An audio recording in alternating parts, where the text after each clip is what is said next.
सत्र में पढ़ा जाना था, लेकिन कुछ व्यवस्थाएं गड़बड़ा गई हैं।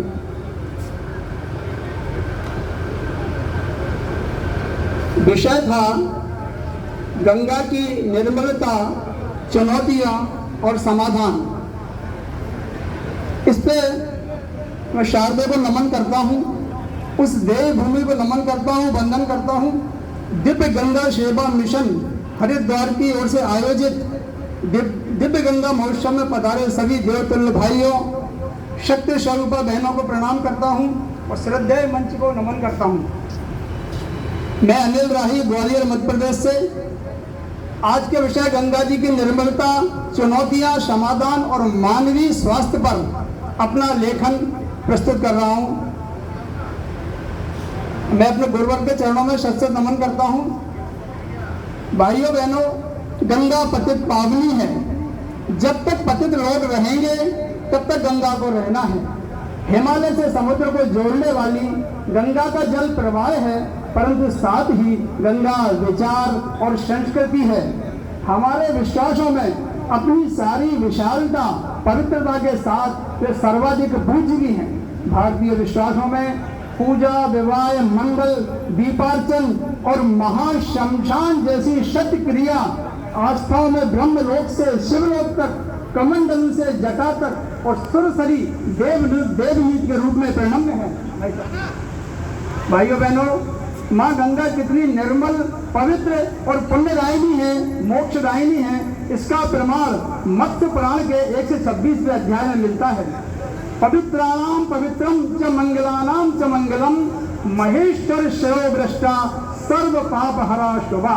अर्थात माँ गंगा पवित्रों को पवित्र करने वाली, मंगल से भी परम मंगलदायक और शिव जी के सिर से जटाजूट से निकली सब पापों को हरने वाली सुविधा है। शंकराचार्य ने भी गंगाष्टक में गंगा की निर्मलता का गान किया है। निधानम धर्माण मपि च विधानम नल मुदाम, प्रधानम तीर्थानाम ममल परिधानम त्यजगतः, समाधानम बुद्धेरता खलु तिरोधान मादीयाम और त्रियमाधानम न परिहरतु तापम तम वपु।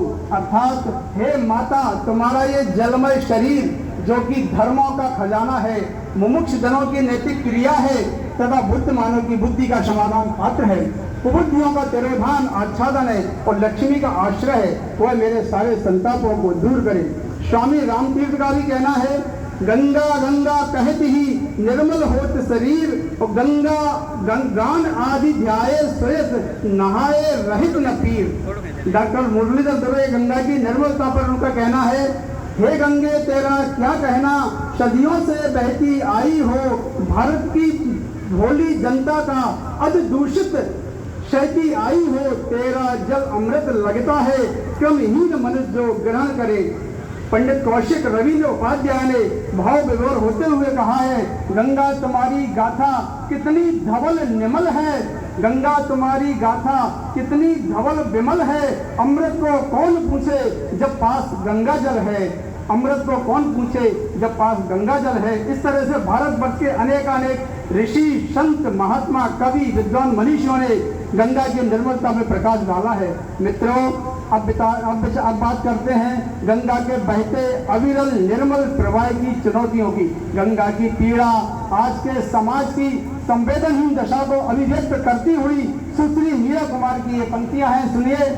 अर्चना में मृदु सुर नहीं शोर है, अर्चना में मृदु शोर नहीं शोर है, पतित पावनी को घेरे मलिन घोर है, समेटे ये कलुष तेरा मेरा, बहुत उदास बहती है गंगा, कहाँ किसका मन है अब चंगा, बहुत उदास बहती है गंगा। एक स्तर पर गंगा की धारा को टिहरी में कैद किए जाने पर कवि को लिखना पड़ा, गंगा नहीं रही अब केवल बची निशानी, और कहने को रह गई है बस गंगा का पानी। राजा जो उसको लाए, राजा ने उसको बांधा, नाले में ढूंढते हो क्यों गंगा का पानी। ये उसकी जो है गंगा की जो धारा के ऊपर की पीड़ा है आज के कवियों की, साधु संत महात्मा तपस्वी और सामान्य जन सभी चिंतित हैं। गंगा को समझने के लिए गंगा के लोक जीवन से संबंधित आस्था, प्रतीकों, पूजा, अभिप्राय अर्थात गंगा आरती, गंगा तीर, दीपदान, विवाह परांत, गंगा मोक्ष संबंधी जन विश्वास को भी समझने की आवश्यकता है।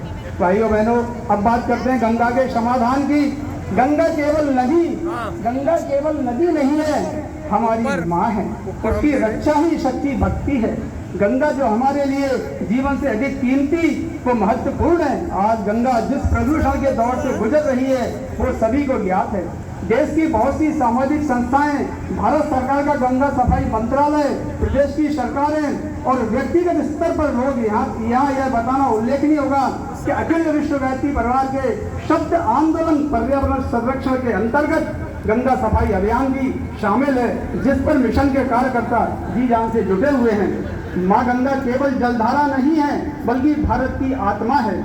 उनकी गोद में हमारी संस्कृति पली है और उनका अमृत जल पीढ़ियों से जीवन देता आया है। किंतु आज प्रदूषण और लापरवाही ने इस पवित्र धारा को आहत किया है। माँ गंगा की शुद्धता बनाए रखना केवल पर्यावरण का नहीं बल्कि श्रद्धा और आस्था का प्रश्न है। समाधान यही है कि हम सब अपने जीवन में संकल्प लें कि गंगा में कभी गंदगी, प्लास्टिक, अपशिष्ट न डालें। कारखाने और नगर अपने गंदे पानी को शुद्ध करके ही नदी में प्रवाहित करें। हर घर घाट पर गंगा को स्वच्छता को पूजा का हिस्सा बनाया जाना चाहिए। वृक्षारोपण, हरियाली से गंगा किनारों की शोभा और शक्ति बढ़ाई जाए। माँ गंगा हमें जीवन देती है, बदले में हम उनका सम्मान और संरक्षण करना होगा। यदि हम सब मिलकर गंगा की रक्षा का संकल्प लें तो यह पवित्र धारा फिर से निर्मल, अविरल और जीवनदायिनी रूप में बहती रहेगी। हमें सबको मिलकर उसे साफ, स्वच्छ और निर्मल बनाना है। जब हम गंगा को बचाएंगे तभी जीवन बचेगा, सभ्यता बचेगी, अस्तित्व बचेगा। आज हम सब संकल्प पूर्वक उद्यत हों कि गंगा की पवित्र निर्मल धारा पुनः प्रवाहित हो। जहाँ तक मानवीय स्वास्थ्य के संबंध में माँ गंगा भारतीय संस्कृति में पवित्रता, जीवनदायिनी शक्ति का प्रतीक है। गंगा का जल प्राचीन काल से औषधीय और रोगनाशक माना गया है। इसमें प्राकृतिक खनिज और जैविक तत्व पाए जाते हैं जो स्वास्थ्य के लिए लाभदायक है। गंगा स्नान को मानसिक शांति और आध्यात्मिक शुद्धि का माध्यम माना गया है। गंगा का जल पाचन, त्वचा, रोग प्रतिरोधक क्षमता को मजबूत करता है। गंगा के किनारे योग, ध्यान और साधना से मानसिक स्वास्थ्य पुष्ट होता है। इतना कहकर अपने अभिवाणी को विराम देता हूँ। आप सभी ने मेरी बात को ध्यान से सुना। आप सभी साधुवाद के पात्र हैं। सभी को यथा योग्य सादर प्रणाम करता हूँ। जय माँ गंगे।